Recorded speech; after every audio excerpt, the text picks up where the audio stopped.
다시 말해서 연말정산이란 1년 동안 회사에서 매월 징수한 그런 근로소득세를 개인의 여러 가지 상황을 감안해서 조정을 해주는 그런 과정인데요.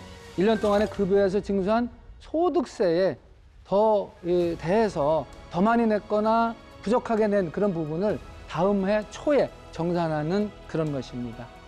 그리고 좀 투잡으로 배달 아르바이트를 하는 분들이 크게 이렇게 늘어났는데요. 자기 사업 외에 배달 아르바이트를 하시는 그런 분들은 배달 소득도 사업 소득을 구성하기 때문에 본인의 본래 사업 소득의 세금에 영향을 줄 수 있다는 것을 감안하시는 것이 좋습니다.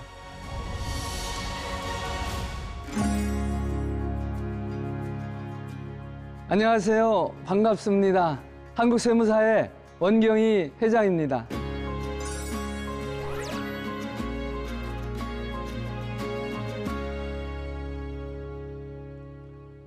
오늘은 생활 속 세금 이야기 그 두 번째 시간입니다. 본격적으로 세금 이야기를 하기 전에 사회 공동체에 대해 여러분과 먼저 얘기해 보도록 하겠습니다. 저도 다양한 공동체의 여러 가지 모습으로 속해 있습니다. 저는 한국세무사회 회장이고 한국세무사회에는 몇 개의 신의회가 있습니다. 기독교, 천주교, 불교 등 다양하죠. 오늘 여러분과 인연을 맺을 수 있도록 한국세무사회 기독교 선교회도 제가 몸담고 있는 사회 공동체 중 한 곳입니다. 한국세무사 기독교 선교회는 2003년 3월 창립 예배를 드리는 것으로 활동을 시작했습니다. 매월 첫째 주 월요일 오후 6시 30분에 서울 한신교회에서 원례회를 드리고 있는데요. 모임 시에는 세무사 업무와 관련된 세법 연구를 비롯해서 해외에서 활동하시는 선교사님들의 그런 얘기를 듣고 또 어려운 부분이 있을 때에는 중보기도를 통해 주님 전에 어려운 숙제들을 내려놓고 주님께서 주신 지혜로움, 이 지혜를 함께 이렇게 가져가고 또 배우고 있습니다. 또한 국내 농어촌 미자립교회와 다문화 가정 청소년 돕기에 힘쓰고 있으며 말레이시아와 몽골, 또 파키스탄, 아프리카, 가나 등에서 활동하시는 선교사분들을 정기적으로 지원하여 복음 전파에 도움을 드리고 있습니다. 한국세무사 기독선교회는 주님께서 저희들에게 허락하신 삶 속에서의 다양한 경험을 나누고 또 아름다운 하나님 나라 실현을 위해서 노력하고 있습니다. 또 저는 세무사로서 한국세무사회라는 단체에 속해 있습니다. 감사하게도 3년 전인 2019년 7월부터 하나님과 15,000여 세무사 회원들의 선택으로 회장이라는 막중한 그런 임무를 맡고 있습니다. 저는 회원님들의 선택으로 거대한 조직의 대표를 맡게 된 뒤에 한국세무사회가 사회 공동체와 국가 공동체 안에서 어떤 역할을 해야 하는지를 고민하였습니다. 15,000 우리 회원으로 구성된 한국세무사회는 60년 전인 1961년 세무사법이 제정되면서 그 이듬해인 1962년 2월 10일 설립됐습니다. 산하에 전국적으로 서울, 중부, 부산, 또 인천, 광주, 대구, 대전 총 7개의 지방세무사회와 128개의 지역세무사가 있는 조세 전문가, 경제 전문가 단체입니다. 한국세무사회는 납세자에게 양질의 세무 서비스를 제공할 수 있도록 연수교육 그리고 윤리교육을 실시하여 납세자 권익 보호와 세무사의 품위 유지를 위해서 또 향상을 위해서 도모하고 있습니다.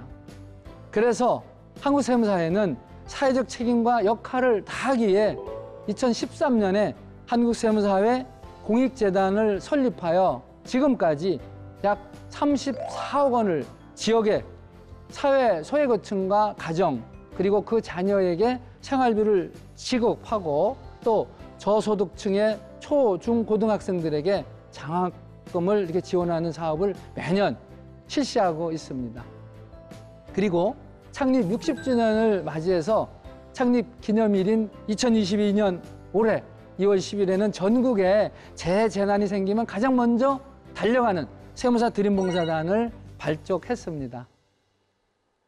우리 세무사들은 우리나라의 경제 발전과 함께 지난 60년 동안 세무사라는 전문 자격사로서 국가와 국민들에게 혜택을 받아왔지만 그동안 이를 국민들에게 되돌려드리는 그러한 역할은 부족했습니다.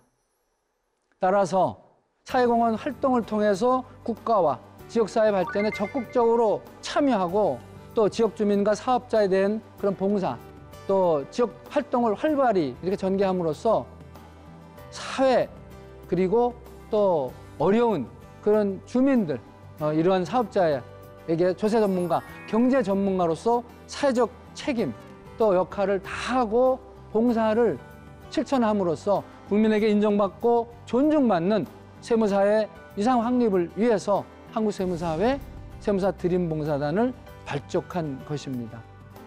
한국세무사회는 이 세무사 드림봉사단 발족으로 재해 재난 시 신속 복구를 지원할 수 있게 됐고 또 세무사가 국민에게 봉사하는 전문 자격사라는 인식을 대외적으로 확립해서 국민과 지역 사회로부터 신뢰와 존중을 받는 그런 경제 전문가, 조세 전문가로서 타 단체들보다 한 발 더 앞서가는 그런 사회봉사 참여, 이것으로 국민에게 존중과 신뢰받는 그런 단체로 앞서 나갈 것입니다.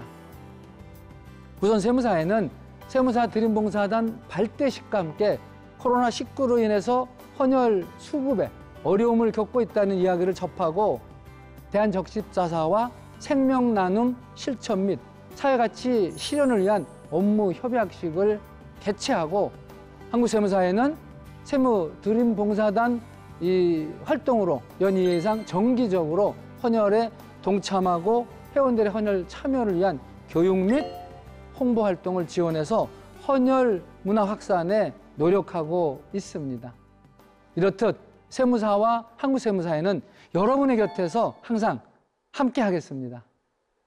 제가 지난 시간에 한 가족에 대해서 말씀드렸습니다. 이제 그중 직장을 다니시는 한 가정의 가장인 아버지가 납부하는 세금에 대해서 알아보겠습니다. 회사에 다니는 직장인들이 회사에 근로소득을 제공하고 회사로부터 받는 그 월급을 받을 때는 먼저 말씀드린 것처럼 근로소득세와 지방소득세를 납부하는데요. 근로소득세는 국가에 내는 세금이고 지방소득세는 지방자치단체에 내는 세금입니다.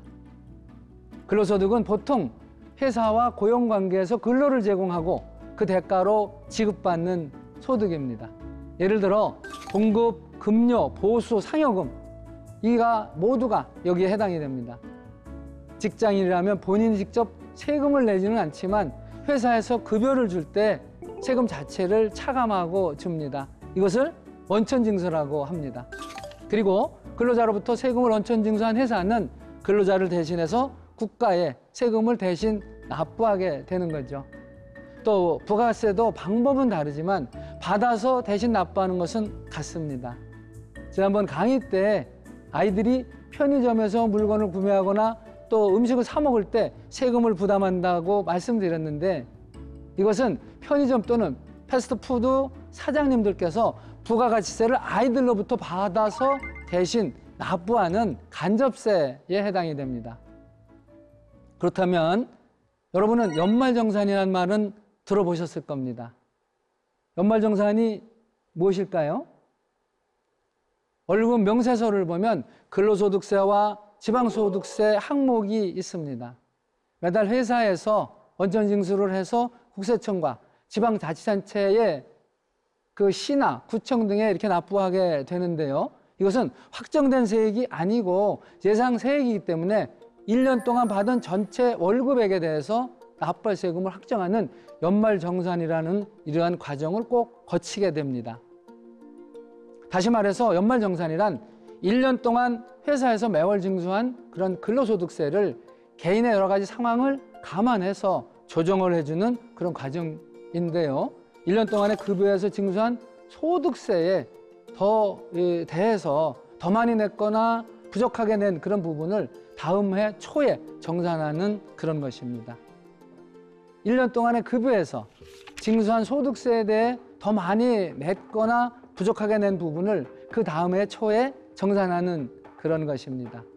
1년 동안 실제로 냈어야 하는 그런 세금보다 더 많이 냈다면 그만큼 되돌려받고 적게 냈다면 그만큼 더 납부하게 되는 거죠. 그러면 차액은 왜 발생하는 걸까요? 근로소득이 있는 사람이 납부해야 하는 소득세는 실제 회사에서 받은 급여와 생계 유지를 위해 지출한 금액만 고려해서 계산되는 것은 아닙니다. 직장인이 부양해야 하는 그런 가족 수나 또 부양가족들이 지출하는 비용들이 다르기 때문에 우선 월급에서 부양가족 수에 따라 일정한 세금을 먼저 내고 한 해가 지난 후에 각종 지출에 대해서 비용공제나 세액공제를 통해서 납부할 세액을 확정하는 그런 것입니다. 대다수의 직장인들은 연말정산을 하는 시기가 되면 머리가 아프다고 이렇게 말씀들 하십니다. 그래서 적당히 회사에서 알아서 해주겠지. 그리고는 무관심하게 그냥 지나치는 그런 분들도 계십니다. 그런데 연말정산은 1년 농사라고 이렇게 할 수 있습니다. 기본적인 부분만 알고 계셔도 크게 도움이 될 것입니다. 매년 세법이 바뀌기 때문에 복잡하다 이렇게 생각하실 수도 있지만 제일 중요한 건 소득공제와 세액공제가 되는 각종 지출 증빙 자료를 잘 모으는 것입니다. 공제받을 수 있는 지출 내용 대부분은 국세청 홈택스에서 확인이 가능한 것이죠. 그러면 연말정산의 핵심은 실제 내야 하는 최종 세금을 합리적으로 낮추는 그런 것이겠죠. 이를 위해서 소득공제 그리고 세액공제를 잘 활용하셔야 됩니다. 소득공제는 세금을 얼마나 매겨야 할지의 기준이 되는 그런 근로자의 소득, 즉 과세표준을 낮추는 그런 역할을 합니다. 그리고 세액공제는 내야 하는 세금의 액수 자체를 줄여주는 그런 역할을 하고요.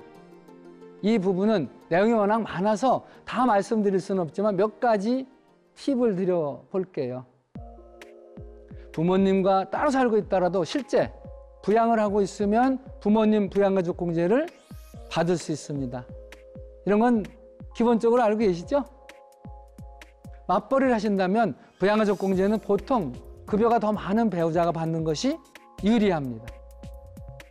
일정 금액 이상 사용해야 하는 그런 의료비 세액공제나 신용카드 소득공제는 급여가 더 적은 배우자가 받는 것이 유리합니다. 특히 신용카드 사용의 그런 경우에는 신용카드나 체크카드 사용액에서도 공제 차이가 있어서 신용카드를 사용했을 때는 총 급여의 25%를 넘는 그런 금액의 15%를 공제받을 수 있고 또 체크카드와 현금을 사용해서 현금 영수증을 발행받으셨을 때는 30%가 공제가 됩니다.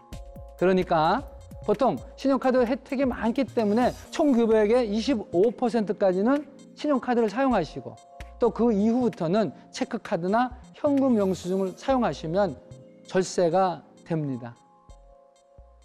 또 다른 공제 항목 중에서 본래 내가 사는 집과 또 다른 지역에서 내 직장이 이렇게 있다라고 하는 그런 직원들에게 유리할 수 있는 그런 공제 항목이 있습니다. 바로 월세 세액공제입니다.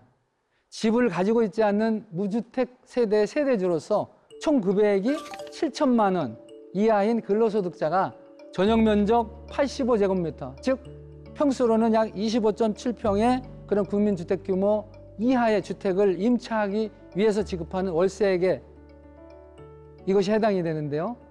이때는 10%에서 많게는 12%까지 공제가 됩니다. 전통시장을 이용한 금액, 또 대중교통을 이용한 금액, 도서 공연비 등 이런 것들은 다 합해서 300만 원 한도 내에서 공제받을 수 있습니다. 또 도서 공연비 등 그 사용분에 영화 관람료도 포함되고 또 전통시장과 대중교통 이용료에 대한 그런 부분은 올 하반기 사용분에 대해서 공제율이 80%로 이렇게 확대가 됩니다. 그런데 젊은 직장인들은 상대적으로 세금 공제를 많이 받지 못합니다. 그래서 팁을 드리자면 저축도 하고 또 세금 공제도 받을 수 있는 연금저축, 이 연금저축을 꾸준히 불입하시면 세금이 줄어듭니다. 그리고 코로나19로 인해서 우리 생활의 많은 부분들이 바뀌었는데요. 그중에서 일정한 회사의 소속하지 않고 자유계약으로 일하시는 분들이 많아졌다는 그런 것을 꼽을 수 있습니다. 월급만으로 먹고 살기 힘들어서, 또 하고 있는 사업이 워낙 잘 되지 않아서, 그리고 남는 시간이 있어서 그 남는 시간에 수익을 올리기 위해서 부업을 겸하고 있는 그런 분들이 또 많습니다. 투잡이라고 하죠. 이렇게 두 가지 이상의 일을 하면 둘 이상의 소득이 발생하는데 이때는 세금이 복잡해질 수도 있습니다. 두 곳 이상의 직장을 다니는 이중 근로자라면 소득이 많은 회사에서 두 근로소득을 합산해서 연말정산을 하면 이게 끝나는데요. 만약 연말정산을 하지 않았으면 5월 종합소득세 신고 때 그 두 소득을 합산해서 본인이 직접 소득세 신고를 하고 납부를 해야 합니다. 합산소득이 많으면 누진에 따라서 세금 부담이 많아지기 때문입니다.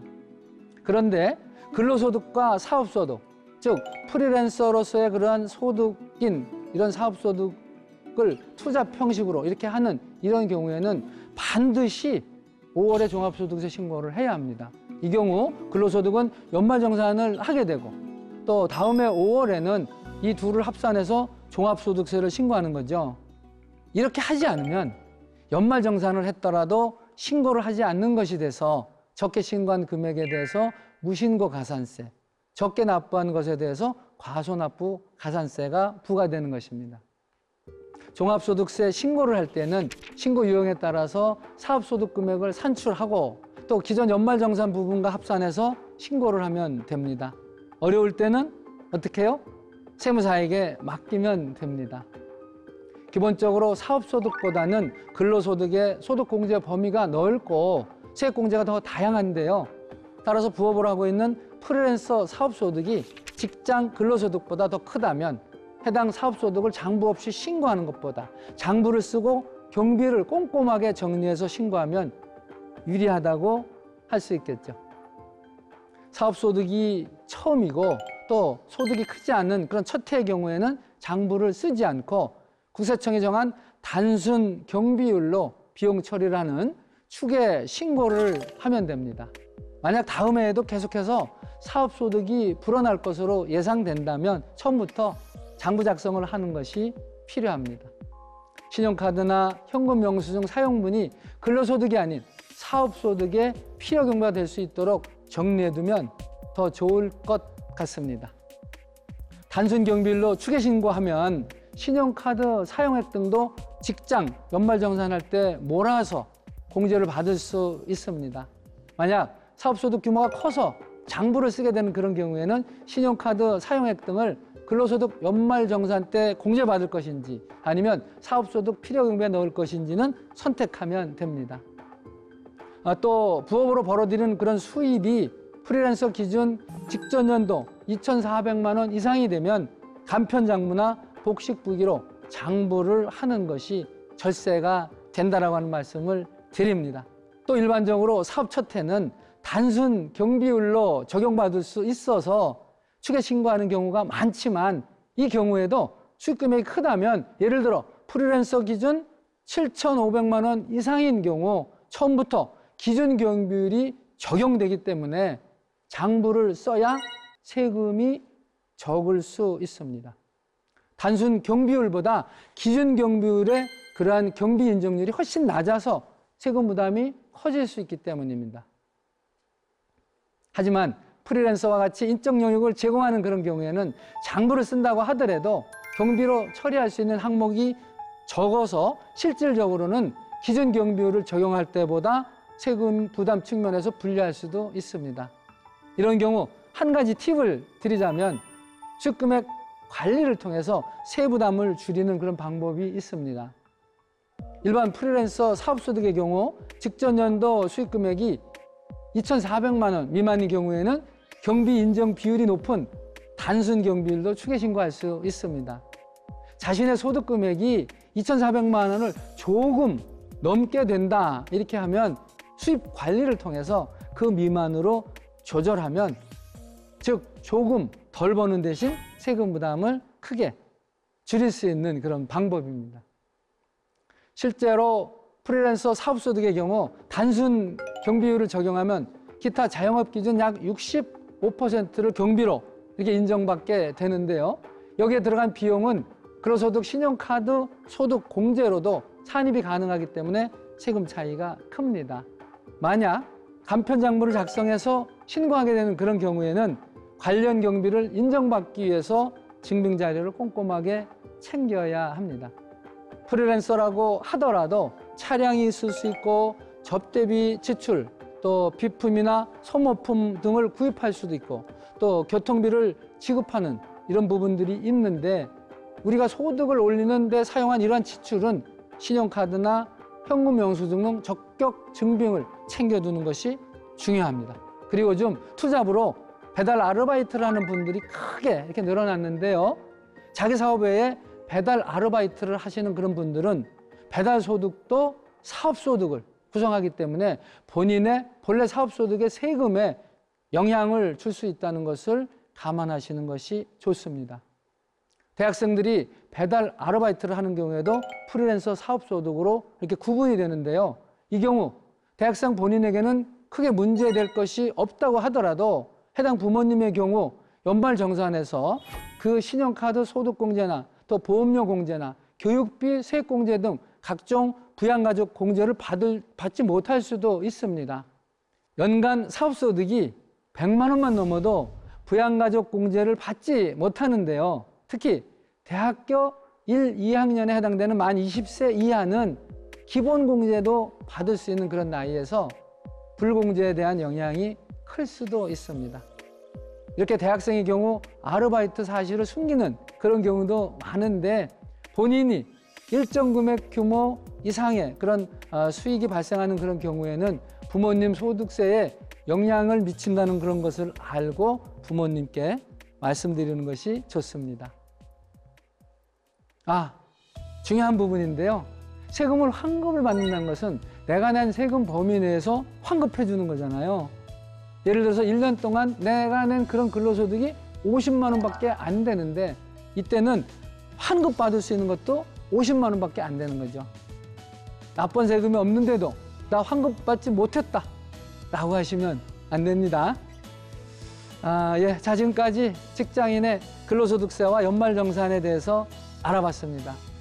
여러분의 곁에 언제나 세무사가 있습니다. 그렇죠? 감사합니다.